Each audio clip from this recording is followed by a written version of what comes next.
Yes sir, magandang gabi po sir at sa inyong mga tagapakinig sir. Oh, sir, pwede ba nating ipaliwanag sa publiko kung ano ang pangunahing dahilan kung bakit pansamantalang sinuspinde ang biyahe ng karamihang mga sasakyang pandagat mula sa Surigao del Norte po? Yes sir, kanina po mga around 11 na nag-release po yung Pag-asa sir ng advisory na nag-hoist ng signal number 1 to include Surigao del Norte sir.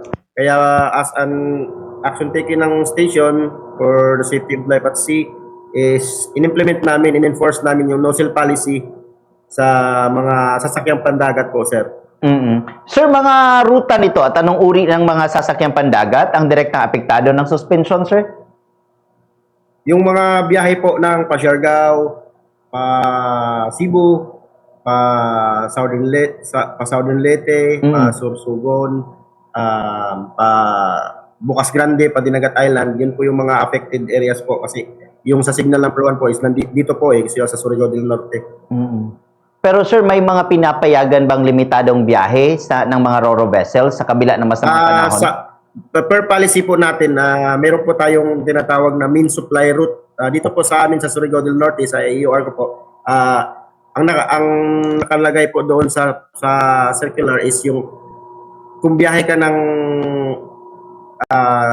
San Ricardo at Surigao, tapos Surigao naman po San Jose. Yun po nakadeclare na tinatawag na main supply route. Sila lang po yung nakakabiyahe. However, mga ro-roll lang po yun. Tapos yung drivers lang po, wala pong passenger yun, sir. Tapos may mga provisions po doon na pag na-meet ng isang barko, papalayagan silang maglayag. Hanggang alas 5 lang po yun. Pero stricto ang Coast Guard, sir, by monitoring them. Yes po, sir. May mga provisions po na kailangan na pasok sila. Isa sa isa doon is dapat ro-ro vessel sila. Pangalawa is yung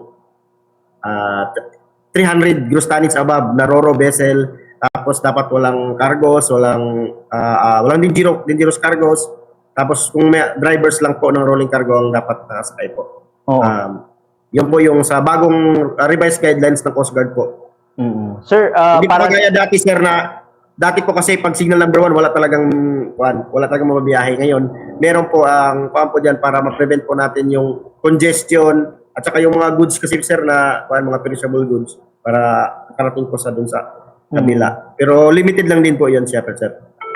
Pero sir, pwede ba nating malaman din ng publiko gaano ka ganda yung papel ng Pag-asa weather update sa pagpapasya naman ng Coast Guard kung may papayagan o hindi ang isang biyahe sa dagat? Yes po, malaking tulong po yung advisory talaga ng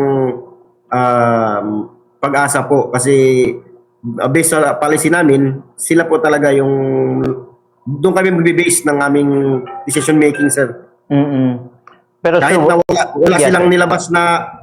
wala silang nilabas na hoist ng signal number or any one, pero meron silang gale warning, doon din po kami nagbabase based po dun sa professional judgment din po ng ating mga personnel sa field. Oo. Pero sir, may numbers na ba kayo ng mga apektado, sir? Paano po yun, sir? Stranded po ba? Stranded. Yes, sir. Stranded po, sir. Okay po. As of kanina po, may records po tayo as of kanina ng sige, sir. Alas 6 po ng gabi. Mga around 473 passengers po. Ito po yung mga nasa bus na mga sakay. Then meron po tayong recorded na 146 rolling cargos po. Yan po yung around alas 6 po. Pero these mga passengers, sir, anong ginagawa ng Coast Guard? Sir, para matulungan naman sila? Usually, sir, yung ginagawa naman po ng Coast Guard in coordination with mga other agencies or mga local government unit, usually, kadalasan yung sir, kinabukasan, nagkukuhan kami, may mga binibigay naman kami, parang nagpo-provide kami ng mga meals, snacks sa kanila as a humanitarian namin effort, sir.